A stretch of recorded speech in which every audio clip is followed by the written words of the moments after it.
YoungBoy was born Kentrell Deshaun Gordon in 1999, and over the years, he's been known by many names. NBA YoungBoy, YoungBoy Never Broke Again, Top, YB, AI YoungBoy, and the list goes on. Now, YoungBoy by no means had it easy as a kid. He grew up on the north side of Baton Rouge, more specifically North 38th Street and Chippewa Street. This led to another nickname that appears frequently in YoungBoy's songs and albums, 38 Baby. In fact, YoungBoy's legendary lyrics about 38th and Chippewa where he grew up has even attracted superfans who would film themselves driving down the very streets that YoungBoy would play on as a child. But life on 38th Street was not kind to a young YoungBoy. His father, Jeffrey Staden, wasn't in his life growing up, as he had apparently been sentenced to 55 years in jail when YoungBoy was just 8 years old. This monster sentence was punishment for the armed robbery of a Baton Rouge convenience store on December 1st, 2009. YoungBoy's father, along with 3 other men, one of whom was his brother Dallas, had apparently robbed Albi's convenience store on North Sherwood Forest. The robbery got ugly, and YoungBoy's father shot a store clerk in the leg during this altercation. This would earn him charges of armed robbery and attempted first-degree murder. He would plead not guilty, and after a jury trial, the state would find him guilty as charged on 2 counts, getting himself 10 years for the robbery and 50 years for the attempted murder. Many years later, YoungBoy would even reference his father's incarceration, rapping on the song Cross Me that it was actually his uncle, his father's brother, that was there for the robbery, who snitched and got him 55 years in jail. As well as referencing his father's plight on the song Where the Love At, where he raps that he prays he doesn't become an alcoholic like his father, as well as paying respects and suggesting that his father needs a second chance at life because robbing people for their money was how he was trying to provide for his family. It seemed like both sides of YoungBoy's family had a history of robbery, as his uncle on his mother's side was also an alleged known robber in Baton Rouge. However, unfortunately, he would suffer a worse fate than YoungBoy's father. Andy Golden, the uncle who YoungBoy referenced a couple of times in his music, was apparently shot in the head during a robbery attempt. YoungBoy mentions on the track Acquittal how he heard stories about how his uncle was shot in the head, implying that their relationship was most likely non-existent if YoungBoy had to rely on stories to hear all about his life. As well as in the track R.I.P. Lil Dave, when YoungBoy speaks of his uncle who got shot in the head and died while hitting a lick. Further references to this are heard on the track 38 Baby, when YoungBoy outright declares that Andy Golden was his uncle, which means that robbery is in his genes. I mean, just take a second to think about the situation that YoungBoy was dealing with here as a child. His father is serving 55 years for robbery, with one uncle who snitched on him, and his other uncle was also a prolific robber who got shot in the head and killed during a robbery. All this would leave him as a lost child with no father figure who even saw robbery as part of his DNA. That's a heavy situation for an 8-year-old kid to be dealing with. And with no father figure in his life, YoungBoy would have to rely on the females in his family to look after him and make him a man. Despite his mother Sharonda Golden being alive, she apparently wasn't there for YoungBoy as a child at all times. So, he would initially be raised by his loving grandmother Alice Golden, but unfortunately, YoungBoy's grandmother would pass away too, leaving him devastated for years to come. YoungBoy would open up about the loss of his grandmother in a Billboard interview in 2023, calling her his protector. After losing his grandmother, with his father in jail and his mother out of the picture, YoungBoy wound up in a group home, and it would be here that he would be subject to physical abuse and bullying. He would later explain in a Billboard interview that it was this experience of being targeted in the group home that led him to cultivate his own dark and violent side for protection. Clearly, YoungBoy had to fight for survival as a child. In fact, he actually broke his neck whilst he was wrestling as a toddler. This was a serious injury which required him to wear a full neck and head brace whilst his spine healed. This was a corrective procedure which left him with the 3 iconic head scars that he has on his head to this day, an everyday reminder on his face of just one painful incident that he endured as a child, and something his enemies are still quick to use against him, with the hurtful moniker Denthead often being levied against him. YoungBoy had gone through so many traumatic experiences as a child, it's unsurprising that he would grow up dealing with a lot of pain. But even outside of the tragedies in his own family, YoungBoy would also suffer losses outside the home. When he was just age 10, he would end up losing one of his closest childhood friends to gun violence. As a child, YoungBoy was friends with another boy who was around 6 years older than him, a boy by the name of David Cobb, aka Lil Dave. On March the 27th, 2010, a memorial picnic was being held at a park on Woodpecker Street in Scotlandville in Baton Rouge. This event was intended to honour the memory of local teens who had lost their lives to gun violence. But unfortunately, the very thing that this event was intending to shed a light on would end up happening that same day. Because at some point, a fight broke out and bullets started flying. One of those bullets hit 16-year-old David Cobb in the spine, and despite there being hundreds of witnesses, this case would ultimately go on unsolved, partly due to a fear in the community of retaliation against those who would be seen as a snitch for speaking to law enforcement. As a result, the family of Lil Dave would be left grieving without closure, heartbroken that their child lost his life at an event that was intended to honour teens losing their lives to gun violence. And it wasn't just Dave's family who were devastated by this loss. YoungBoy himself would be distraught and traumatised by losing a friend to gun violence so young. He would go on to rap about the loss of Lil Dave and the effect that it had on him years later. YoungBoy would rap on the song For Keeps with Rich the Kid that Dave was killed by a chopper or machine gun and that he wishes he could call him. Also, on the aptly named song Homicide, YoungBoy expresses his desire to get revenge and kill the person who took Dave's life, as well as saying that he knows Lil Dave is still with him on the song Poor One.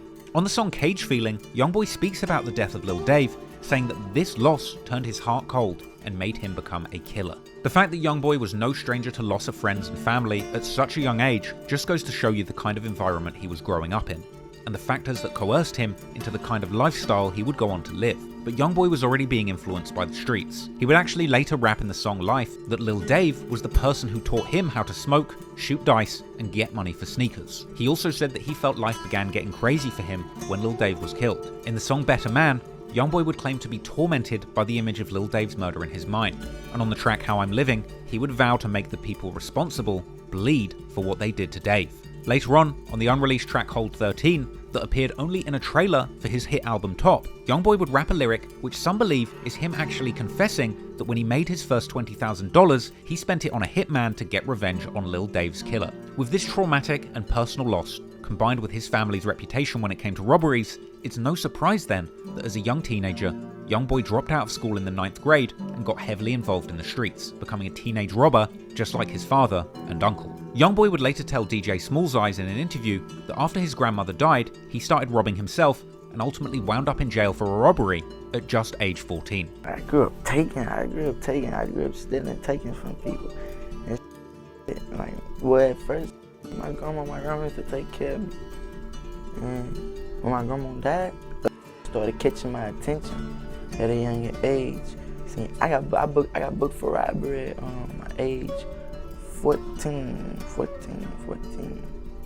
Ultimately, YoungBoy found himself in a youth detention center for this robbery. But perhaps this would be a blessing in disguise, as while he was incarcerated, he would claim to have found his purpose in life, beginning to write music and using that as a way to express himself and cope with the pains of life, vowing to become an artist rather than a criminal. I ain't gonna say it was the best thing that happened to me.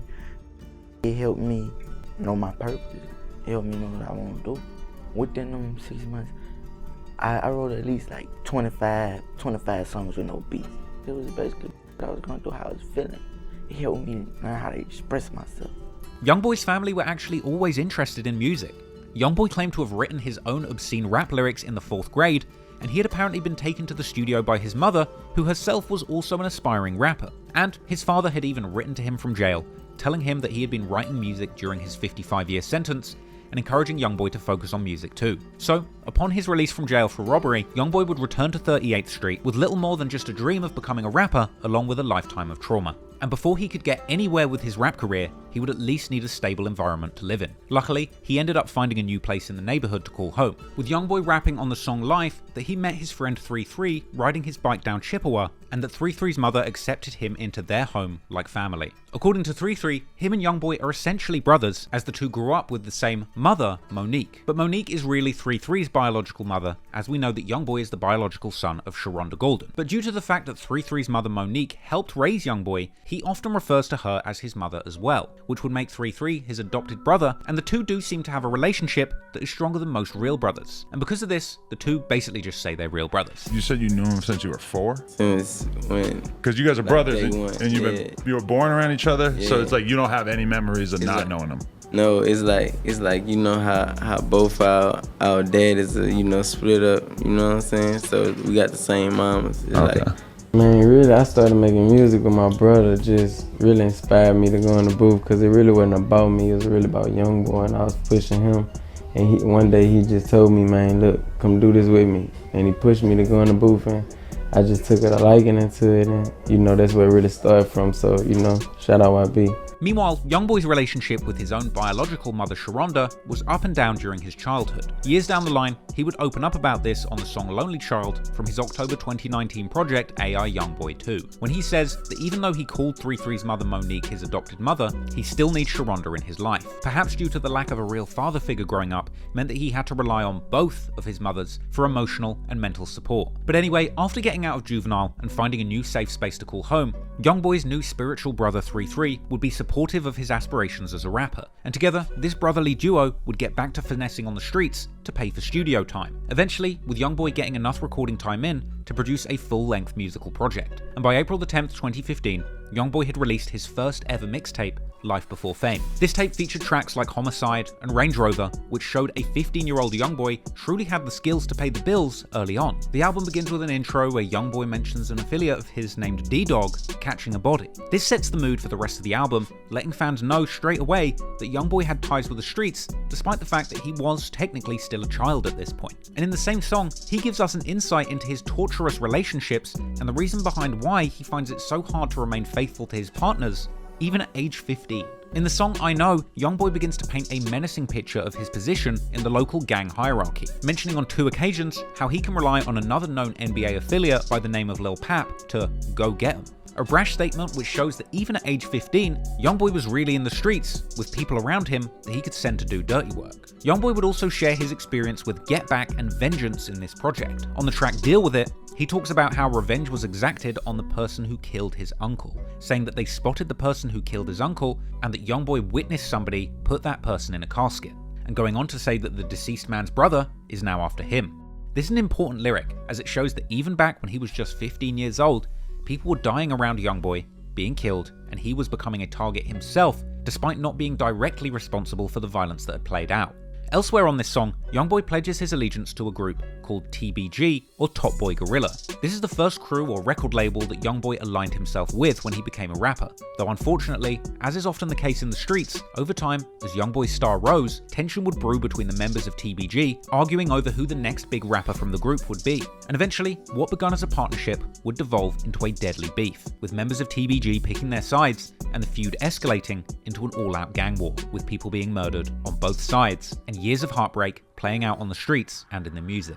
If you found that clip interesting, please hit the like and subscribe button, and if you want to watch the full-length version of this video, check out the documentary on my main channel, Trap Law Ross, and if you want the uncut version of that documentary with 30 minutes of footage I cannot show you on YouTube, then head on over to patreon.com/traplawross, where you can watch all of my best videos completely uncut for just $2. And if you want to keep in touch and get updates on the next documentaries that I'm going to be dropping, make sure you follow me on Instagram at traplawross. Appreciate it. Peace.